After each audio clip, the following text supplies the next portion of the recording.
Hello everyone, welcome to this webinar today, Overcoming the Challenges when Teaching Content Subject Matters in Elementary and High School. My name is Nurhay Jerez, and along with my colleague Maria Alegra, we will be serving as your moderators today. On behalf of the Central American and the Caribbean Basin TESOL affiliates and then TESOL, thank you for joining us today. The countries that are part of these affiliates are Belize, Colombia, Costa Rica, Cuba, El Salvador, Guatemala, Haiti, Honduras, Mexico, Nicaragua, Panama, Peru, Puerto Rico, Dominican Republic, and Venezuela. I'd like to talk to you about our upcoming events.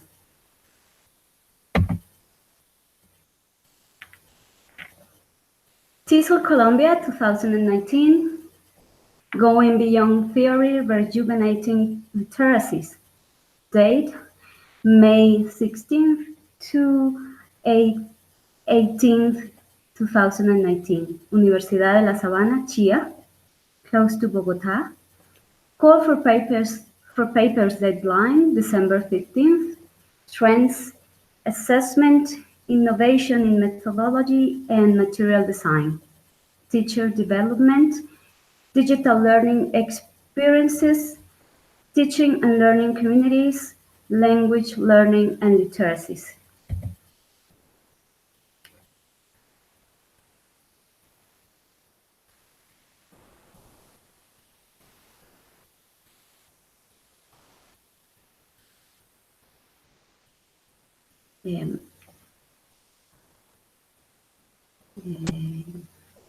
Let me a minute, please. Having here. Okay.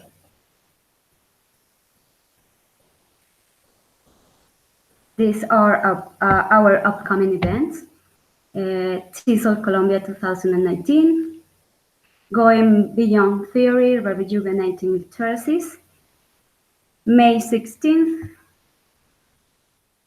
18th, 2019, Universidad de La Sabana, Chía, close to Colombia, December 15th.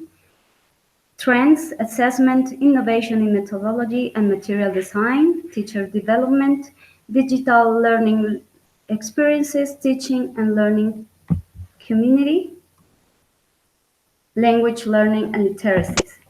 Helta Honduras, TESOL 5th Annual Convention, June 28th to 29th, Instituto Bautista del Buen Samaritano, San Marcos de Colón, Choluteca. For more information, the Facebook page Honduras TESOL and email contact.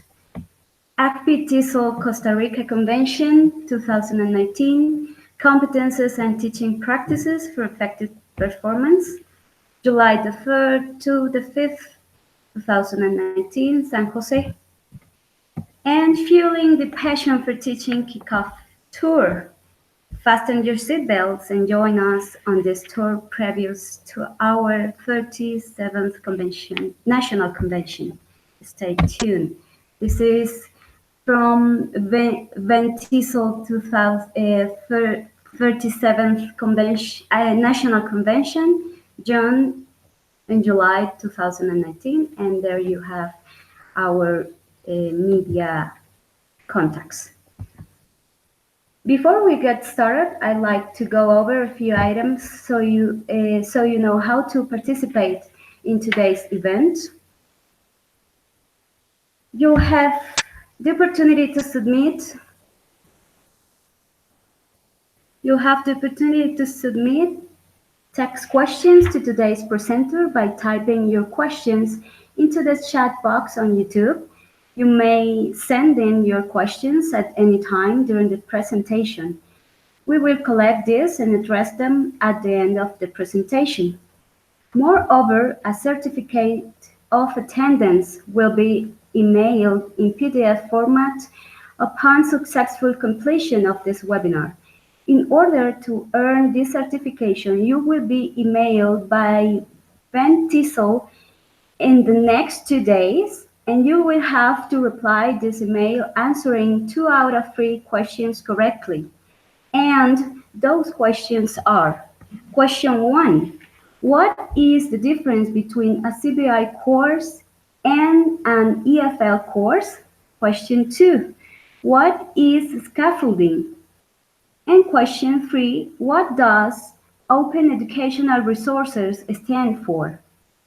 Now, moving along to our webinar, let's talk about today's session: overcoming the challenges when teaching content subject matters in elementary and high school.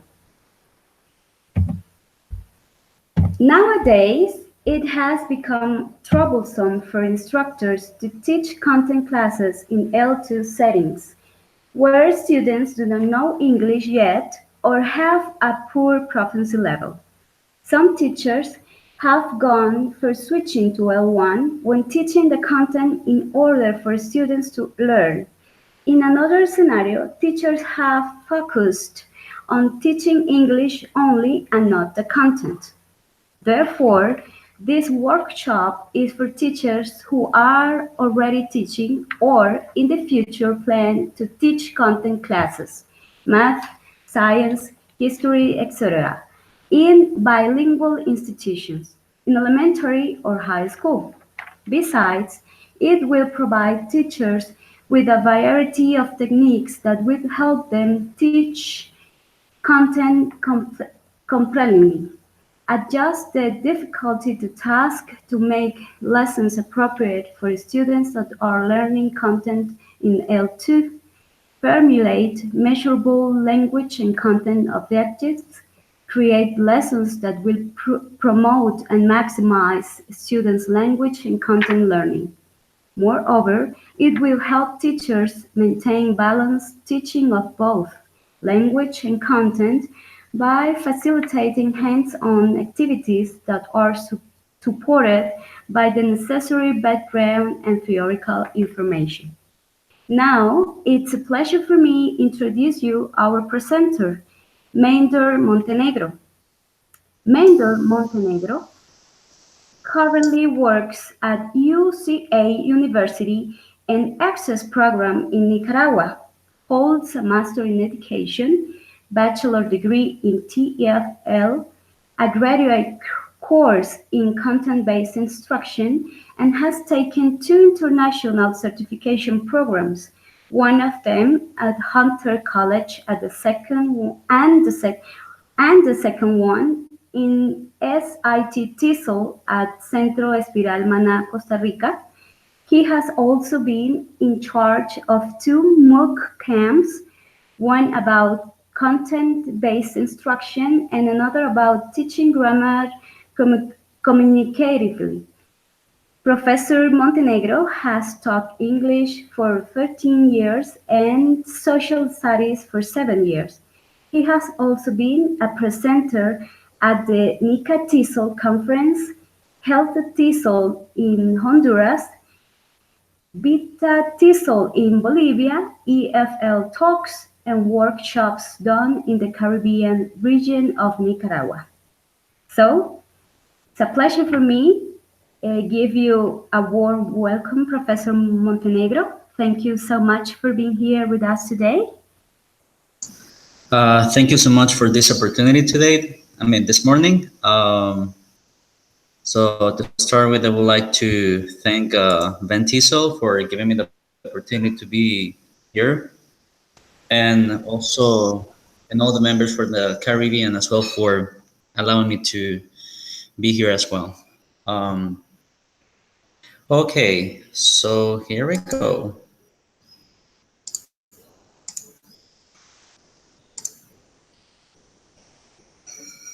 Okay, so good morning, everyone. As you may know, so today we're going to be talking about content-based instructions. My name is Meinder Montenegro from Nicaragua. This workshop, it's aimed for those that are already teaching in high school, I mean bilingual institutions such as high school or elementary, and for those that maybe in the future will start teaching in those scenarios. Okay, so here we are. Let's start from this question. What is CBI? CBI, as the term says it, content-based instruction. Yeah, but still, what is CBI? What is it about? Well, content-based instruction, it's about when it comes to teaching. Excuse me, Professor Mender. Yes? We cannot see your presentation. Could you please make the could you please revise again your computer Sure. and Absolutely. either What about now? um, Can you see it now? no, we cannot see it yet. Give me a minute. Okay, don't worry. Okay. Let's wait a few minutes, please. What about now? No, we cannot see it. Okay. Let me see. Take your time, don't worry. Okay. In the meanwhile, I remember our participants that you can submit the questions for today's presenter by typing your questions into the chat box on YouTube.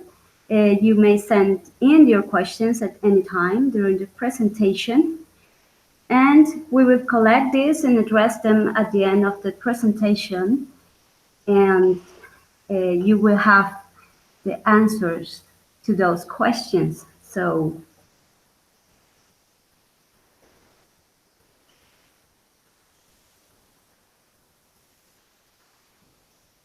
Okay. What about now? okay, let's see. Share please your screen, please. Okay. Absolutely. Definitely. Mm-hmm. Okay, Okay. good. All set. Yes, Okay. So, well, good. Very good. going back to from the beginning. So as I said it before, so content-based instruction. What are content-based instruction? Well, content-based instructions, as I was saying at the very beginning, it's whenever we're teaching at a bilingual institution, whether it's a high school or an elementary setting. Okay, content based is about teaching subjects such as history, math, language arts, chemistry, biology, etc.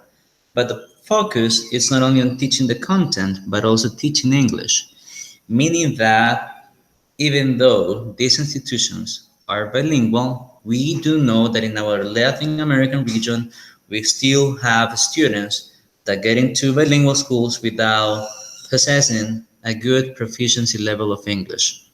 So, a content-based instruction is designed to teach students English and also to teach them the content as well. Okay, so what's the difference again between a CBI class and an EFL class? Well, very simple.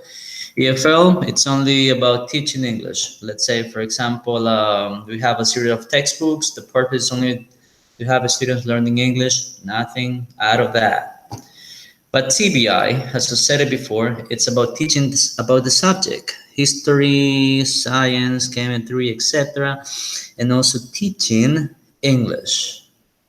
All right. So here we have the students dealing with trying to learn about two things at the same time. We have English, the content, and we already know that students are sometimes have a difficult time just learning English. So just imagine learning also the content. So that takes me to the following. That takes me to cognitive load.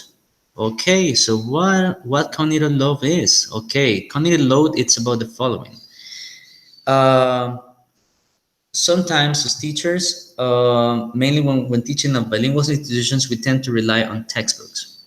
Now, these textbooks that we use at bilingual institutions, most of the times they are not adapted to our students' proficiency level because these textbooks are aimed for students that already have a high proficiency level of English. So just imagine we have an A1 student. He's just having his first encounter with English, and there we go. We ask him, okay, now you have to read this reading that is in this book, and you have to answer the following question. Just imagine. So there, my student is gonna deal with the English, number one, and then he's also gonna deal with the fact that he doesn't know about the content. So he's gonna have a double problem, and that's when we talked about the cognitive load. The cognitive load, if this is the situation, then it will be overloaded, which will lead my teaching to failure in the case of a student. And in the case of the teacher, well, it will lead the teacher to frustration, like, oh my God, I don't know what to do. Where should I start? Then what should I teach? Should I teach the content in Spanish because the student doesn't know English? Or should I teach in English first and then teaching a little bit of the content? Sorry, should I teach the content in Spanish and then teach English so then that the student gets a little bit more comfortable and I'm able to teach the content in English as well? Well, here's why we have content-based instruction to avoid that. Content-based instruction, it's about providing teachers with the necessary tools to overcome this problem, which is about how to teach a content in the target language, which is English, according to the proficiency level of the student. Okay, so what makes a CBI course successful? Well, number one, for those that are concerned about like, okay, so but what about if my student who just got in 7th grade doesn't know English, but he's in a bilingual institution and he needs to know about the content and also the English? Will my student be just as prepared as a student from a regular institution that is not in English and doesn't have the problem of dealing with English? Well, here's the fact. According to TEDx and Camerata, the majority of studies find that students in long-term CBI programs perform as well or better than their peers in both the target language and the content material. So here we have a student coming up from a CBI course, prepared not only on English but also about content. You see, very exciting, isn't it? What about the teachers? If you want, what should we do if we want to make this happen? Well, very simple. We need to align the learning objectives to the curricula. And what is that about? Well, very simple. Um, First, we're going to go to our curricula and we're going to adapt the activities and material and the program objectives according to the proficiency level of the students that I am going to have in the classroom. Okay, that means according to their needs, according to their learning styles.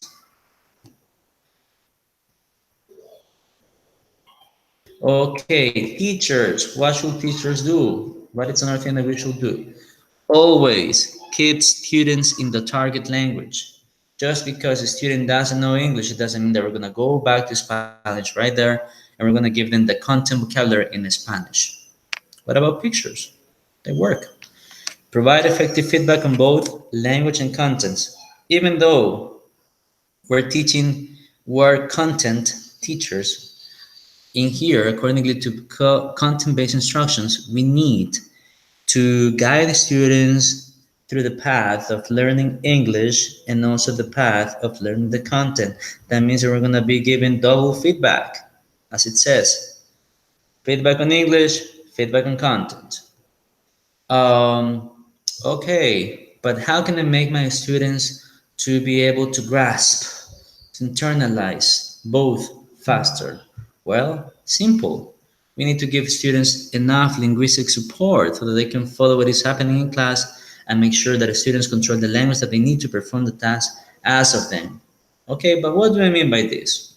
Well, Sometimes, just going back to the example that I just gave a few minutes ago, if we give a student that doesn't know English to answer some questions from a text passage that is, like, say that is for C1 proficiency level students, I'm sure the student will get highly frustrated, so the student will not be able to work at all. But if we come up with simpler activities, that is what we're talking about here. We have already provided a student already with with a linguistic needs to succeed in here. The student will be successful. The student will be able to comply, and that will take him out of frustration. You see? So it's basically like activities you ask a student to comply with, they have to be accordingly to their proficiency level. Okay, active learning. Okay, just to finish with about this, what makes a CBI course successful? Active learning. What do we mean by this? We need to make classes student-centered. We need to promote that the students learn from one another in the classroom through meaningful activities that require them to use the target language and also the content within the class. Not only the teacher just talking all the time in front of everybody. So here the main thing is like having the student being the center of learning and learning from their peers and so on. Now, anxiety, just as I mentioned at the beginning, if our students get frustrated from the very beginning of our classes, then it will be highly difficult for learning English and also for learning the content. How do you avoid this? Well, by having a friendly environment, by having an environment where the student feels like he can make mistakes, and making mistakes is not that bad, but instead it's just part of the learning process. Here we have the students playing an active role, which is like having him conducting some activities, exchanging information with their peers, and so on. Okay, now something that we always need to keep in mind, it's the following. And this is based on second language acquisition principles that are in content-based instructions. Number one, uh, we need to bear in mind that when it comes to content-based, we're focusing on acquisition. And when I say acquisition, I'm referring to the larger discussion mechanisms leads to fluid speech. Now, what elements do I need if I want to make this happen? Well, I need to provide my students with plenty of exposure to the target language. That is like, but of course, this input that I provide my student with has to be comprehensible, has to be understandable. Otherwise, my student will get frustrated. But of course, I'm not gonna keep my students all the time just like in the comfort zone. I'm going to be providing him with tools, with a strategy for him to improve his language learning faster so that he can also start getting more used to more complex input little by little. Uh, Once again, going back to mistakes and error, well, those are part of learning. So if students try to perform, the more mistakes they make, sometimes the more errors they make, that means that they are trying to learn. They are trying to use the language. So, and that's not bad. That means that they have all the willingness to keep on going. Now, classes in a content-based, the main focus of them is not form. That means that my main focus is not the grammar, is not the pronunciation. My main focus in here are going to be the activities, the tasks that I'm going to expose my students to. Okay, where if it's a science class, then instead of giving the grammar, I will ask my students to come up with a project, with a mini science project that will require them only to use certain vocabulary and short sentences, maybe in a simple present tense, for example. Okay, continuing with this. Going back to the book problem, as I was saying at the very beginning. So here we have the setting. We have a bilingual institution. We're just given the textbooks. We're supposed to teach world history. We're supposed to teach chemistry. We're supposed to teach biology. Okay.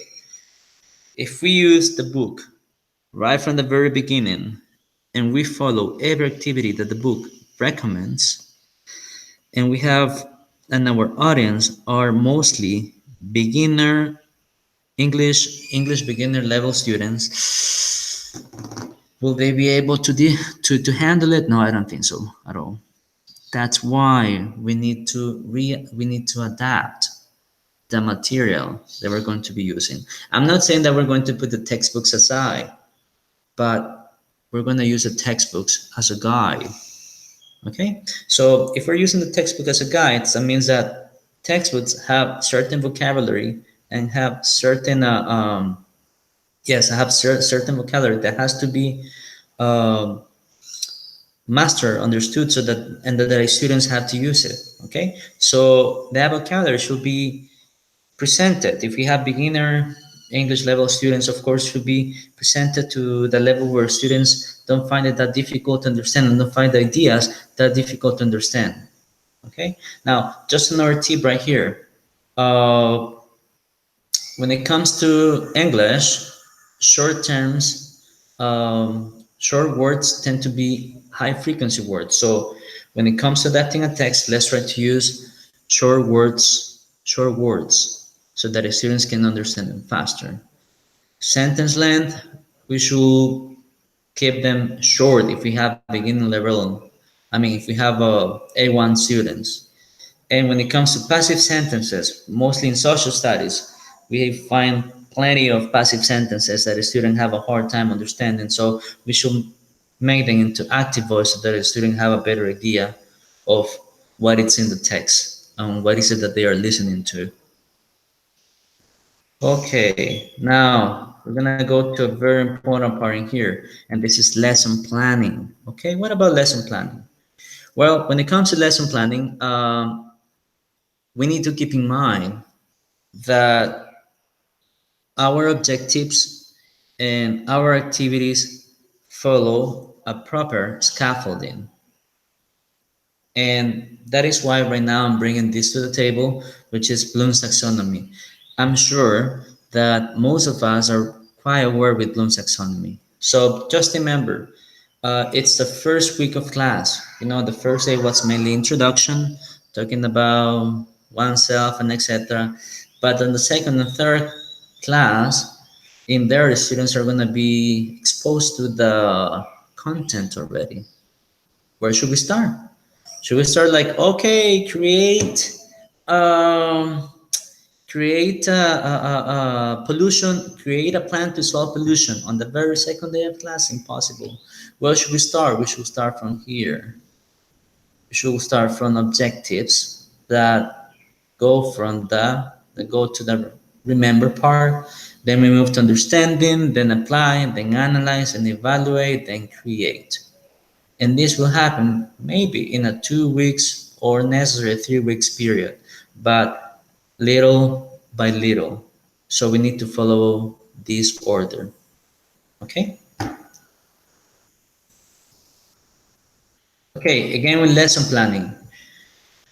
Another difference between content-based and EFL classes. Well, when it comes to content-based, we have to come up with two objectives. We need to come up with a content objective and we need to come up with a language objective. How come? Okay, the content objective, as I said it before, it's a history class, for example. So, today you will learn about the causes of the American Revolution. That's my content objective. However, my language objective tells how the student will learn or demonstrate their mastery of the lesson. That is, the mastery of the language. And they're going to do it by using one of the 4 skills: reading, speaking, writing, or listening. right? Okay, to be more specific, here we have this example. Content objective, mathematics. Students will find the lowest common multiple of two or more numbers. Mathematics. Language objective. You will write the steps used to solve the problems. So we have write that belongs to writing. Okay, so here we have the two objectives aligned, working together, and very measurable. Okay, so we have content and language objectives ready. Whee! Here we go. Scaffolding. Now going back to scaffolding. Scaffolding does not only happen when it comes to choosing the objectives, but also when it comes to developing or implementing the activities. Okay. Now, number one, something that we should always do. We all know about it. We should activate students' background knowledge, schema, right? Okay, something that is familiar to them. All right. Okay, if it's a science class, let's go back for some. Let's start with something that they have already observed, that they are a little bit familiar with, that they have heard about it. Okay. And if not, let's have the students, let's write the topic and let's have our students talking about it so that they get an idea. Because if a couple of students don't know about it, then some others do know. And once again, here's interaction. Once again, here's where curiosity happens by word of mouth, right? Okay. Now, one principle from scaffolding, it's the following. We find students at a proficiency level. Our role is to uh, prepare students to get to another level. And that level that they're going to get is called the zone of proximal development. We're going to get into the zone of proximal development so that they can learn something new, so that they can go from point 1 to point 2. But for us, in other words, but for us to get in there, we need to offer them uh, enough support, enough input for them to be able to get to that zone of proximal development. And here we have. Now, what's the scaffolding, by the way? Well, scaffolding, it's about the following. Scaffolding, it's about like the world of construction. Scaffolds are the temporary structures that provide physical support to the workers and help them reach the work areas they themselves could not. Well, let's say that we're building something. In this case, we're building a second floor. Our first floor, it's what the students know already. But in this case, we're going to build a second floor in our building. For us to make our students get to the second floor, we need to provide them with a temporary structure, and those are the activities that are going to prepare them to be able to succeed in the second structure. Once students are prepared to get into that level, what should we do? Well, we withdraw the scaffolding and we let them go on their own, because we have already provided them with enough input, with enough strategies, with enough of everything they need so that they can succeed. That is, starting from very simple activities, and then at the very end, now that we're sure that we know that they are able to succeed, take them to the complex ones. Okay, so what does a scaffolding look like in a CBA classroom? Well, scaffolding involves two major steps. Once again, going back to what I said before, lesson plan development. Structure the teaching in a way so that it transitions from what the students already know to acquiring new concepts.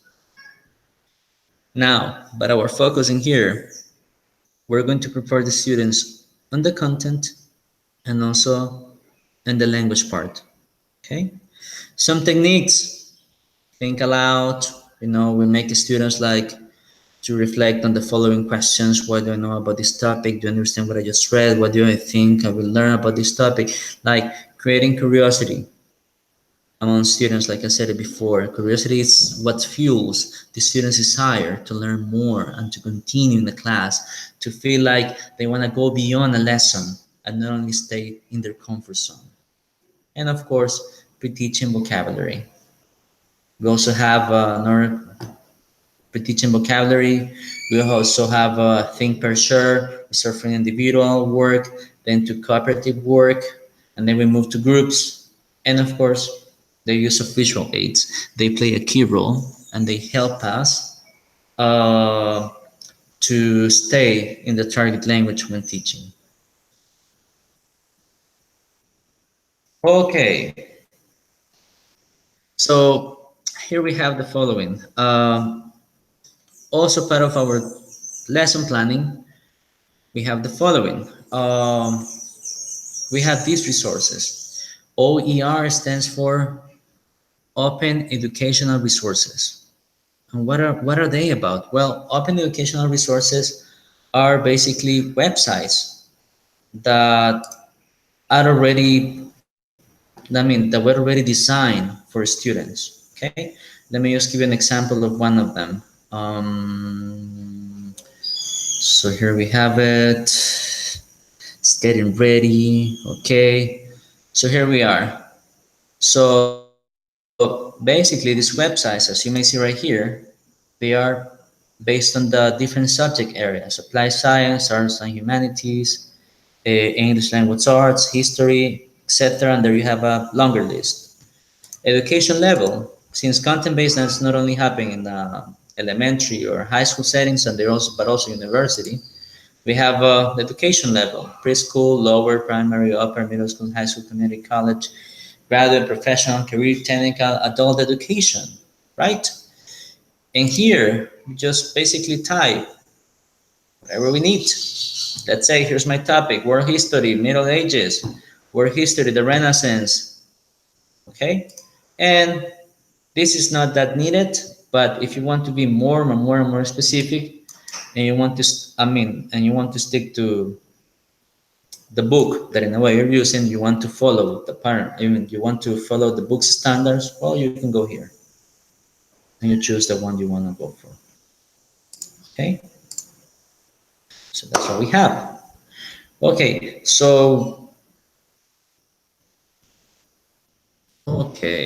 so here we are. I don't know, so any questions that you may have, here I am, just ready to answer. So thank you, Mary. Okay, thank you very much, Maynard. It's been very interesting to hear your presentation, and I'm sure all our attendees are thinking the same thing. Well, we have some comments and questions for you. Let me read one of them. Nilu Goptakan says, should the content be taught in the mother tongue? She says, or he says this, because only in English in India we teach Hindi, she says. And she added, but most of the target language in India is English only. So her original question was, should the content be taught in the mother tongue? Okay, in regards to that question, I would say that the content should be taught in the target language that you're planning the students to learn. Okay, we know about the content. We already know that you're planning on teaching the content. But my question is, what is a target language that you want these students uh, to use when using the content, when talking about the content, when learning about the content? So it has to be based on that. Okay, based on the content, not in the mother tongue then. Yes. Okay. Now we have Carmen Yvonne Rodriguez, and she asks, how can we give linguistic support? How can we give linguistic supports? Well, linguistic supports can be given many different ways. For example, it can be given through reading passages, it can be given through videos, it can be given even by, let's say, inviting some other experts into the classroom and talking about the subject. But something that I would highly recommend, and mostly when having these students that are like beginners in English, I will suggest you to create the linguistic support that is like having the teacher creating recordings adapted according to the student level, having the teacher creating readings adapted to the student's level, and that will be enough linguistic support. But also, of course, by providing students links with exercises that can help them improve their English or their content learning as well. Okay, thank you very much, Maynard. We have here another question from Nilu, and she says, does scaffolding help in English teaching?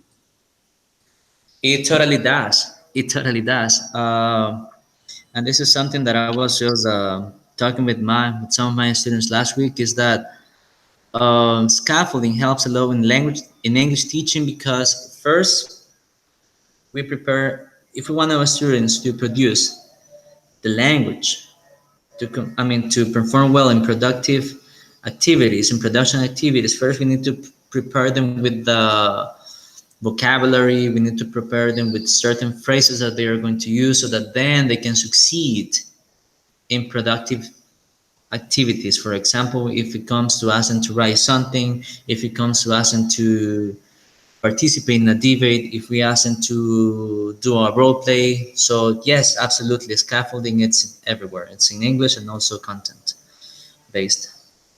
Okay, thank you.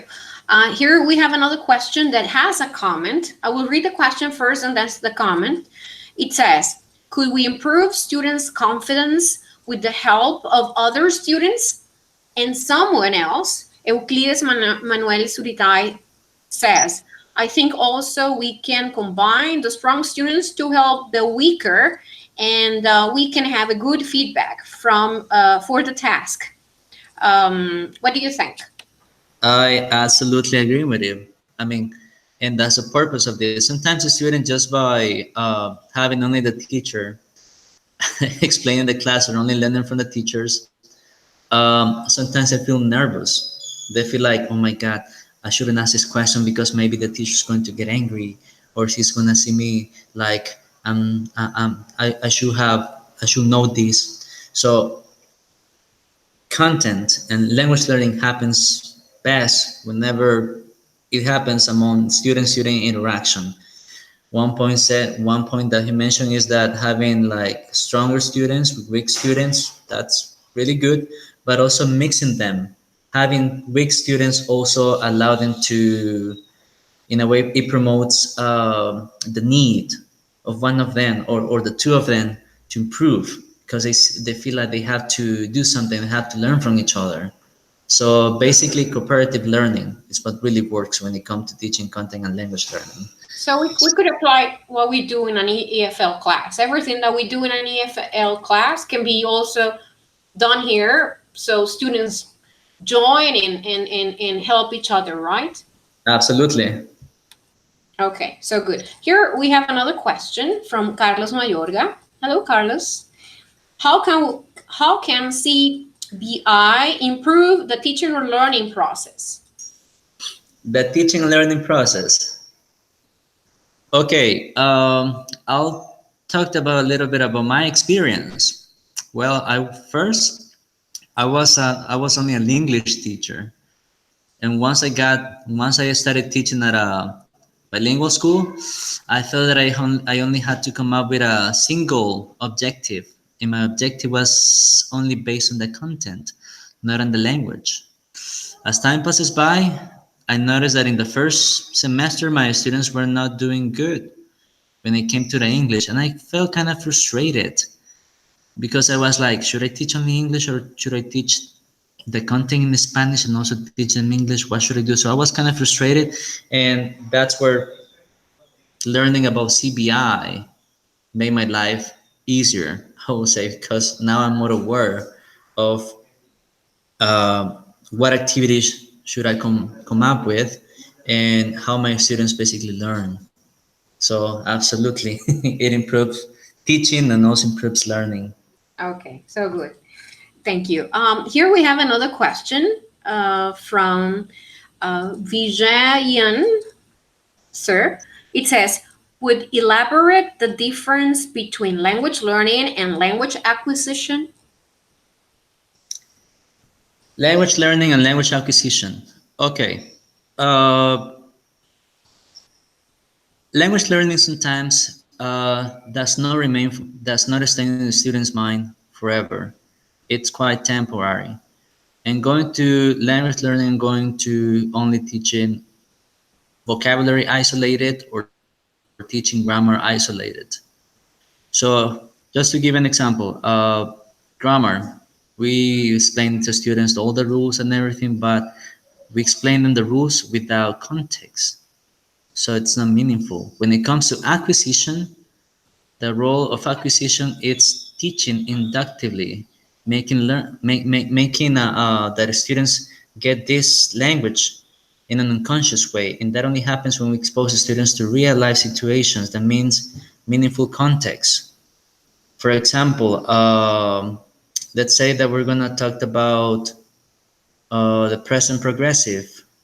Okay, let's use pictures. Let's ask a student, okay, so what's happening there? So students will use the language in context. And that's something that they have done it in their native language. They have done it in their native language already. So when we ask them to do that in the target language, that becomes meaningful because they have done it before and it's in context. So that's the difference, I will say. Okay, so good. We have one more question from Maria Andreina Diaz, and she says, does the student's age matter when using English only in a CBI course? No,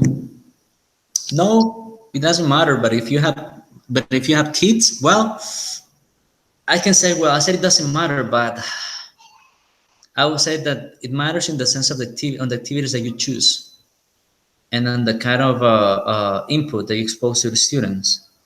What I'm trying to say is the following. It's like if I have kids, they love pictures, they love videos, they love songs. So probably those would be the things that they will most highly work on. Adults, I will say we should, and those teenagers, we should get them to real life situations. Absolutely. So it all depends on the activities that you use, but the age is not a problem. Of course, teachers have to adapt activities according to the student's age. Absolutely, and according to their desires, according to their um, to whatever they like and to whatever they feel most comfortable with. Okay, so I good. would say their interest, I will say. Okay, so good. Maynard, we are about to finish our webinar session today. I don't know if you would like to say something to the audience. Well, if anybody would like me to I don't know to send more information in regards to CBI and maybe to share some lesson plan examples or to share some lesson plan examples, content objectives, language objectives, and more material about content based, they can send me an email. I don't know if Mary, if I can share my screen so that they can see my email and they can take Of notes course, of it. share it. Yes. Okay. So let me share with them. So here's my email. I'll be more than happy to share everything I have with them. Very good. So Maynard dot mm@gmail.com. Yes, that's right. Okay, so good.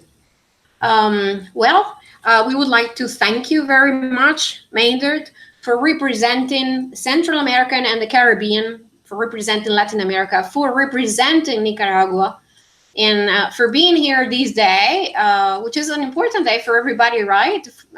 Everybody who has a mother. I mean, today is a great day, a day to to be happy and to be with our mothers. Thank you for being here, Maynard. It was a great webinar, very informative, and I think everybody enjoyed it today, and will enjoy it in the following days when they can see it on our YouTube channel. Okay, so thank you very much, Mary, once again, and thank you everyone for allowing me to present today.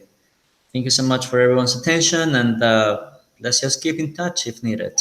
I'll be more than happy to share everything I have. Thank you. Okay, now I need to share my screen. Okay. Yeah, thank you, Maynard. And I would like to show you or to remind you certain things that were already mentioned by our friend, our colleague, Nurhai Jerez, who was our moderator at the beginning of this session. Okay, can you see my screen? Let me see. Can you see my screen? Yes, great. Okay, so good. So as we told you, it was a webinar that was given by all the countries which are part of the Central American and the Caribbean Basin TESOL affiliate. And it was an effort of all of us. And we would like to remind you the following. Here we have the questions for the webinar. Number one is, what is the difference between a CBI course and an EFL course? What is scaffolding? And number three, what does OER stand for? Remember that you need to answer at least two of these questions correctly in order to receive our digital certificate. The questionnaire will be sent in the following 48 hours to all who registered for this webinar. So please be patient. Apart from that, we would like to remind you our upcoming events in the region. And here we have TESOL Colombia 2019, Going Beyond Theory, Rejuvenating Literacies on May 16th to 17th. So that is next week. So please attend this beautiful conference. We also have on June 28th and 29th, 2019, at Instituto Bautista el Buen Samaritano, San Marcos de Colón, Choluteca, we have HELTA Honduras TESOL 5th Annual Convention. And then the next conference we have in the region will be in Costa Rica, ACPI TESOL Costa Rica Convention 2019, Competences and Teaching Practices for Effective Performance on July the 3rd to the 5th, 2019 in San Jose de Costa Rica. And we need to remind you as well, Fueling the Passion for Teaching, which is TESOL Kickoff Tour. So fasten your seatbelts and join us on this tour previous to our 37th National Convention. So please stay tuned with the news on TESOL. This tour will be between June and July 2019. And for finishing, we would like to say Happy Mother's Day to all the mothers in this webinar, and also your mothers at home. So please have a nice day and share with your mother today. So we are very happy. We were very happy to have you all here. And thank you very much. We'll have our next webinar soon in about 2 or 3 weeks. And our next presenter is from Mexico. Okay, well, thank you for attending this webinar. And please wait patiently for our questionnaire in the following 48 hours. Thank you very much. Have a nice Sunday.